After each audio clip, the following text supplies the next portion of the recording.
با سیاست هایی که طالبان اعمال دارن میکنن ما قطعا در سالهای آینده هم با تغییر ساختار صادراتمون مواجه خواهیم بود.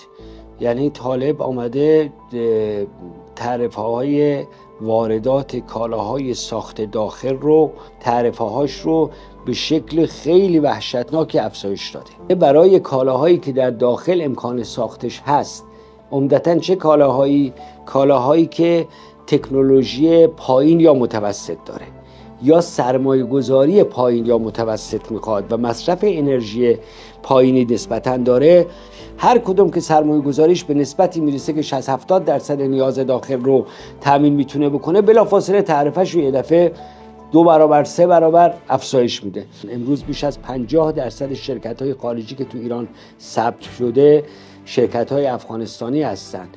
بیشترین تعداد سرمایه گذار خارجیمون از دوستان افغانستانی هستند. آقای الکوزی که پریروز مصاحبه داشته در کابل، ایشون ادعا کرده که فعالین اقتصادی افغانستان در ایران بیش از 3 میلیارد دلار سرمایه گذاشتن و سرمایه دارند. تنظیم ارتباطات محیطی این دوستان و رفع مشکلاتشون وقت و انرژی زیادی از ما گرفته که باور داریم ما اگر ما بتونیم به این فعالین اقتصادی عزیز افغانستانی که امروز مهمان ما هستند سرویس بدیم، خدمت بدیم و از توان اینها برای رونق اقتصادی ایران و افغانستان استفاده بکنیم، اینها بزرگترین سرمایه ما هستند برای آینده ما در افغانستان.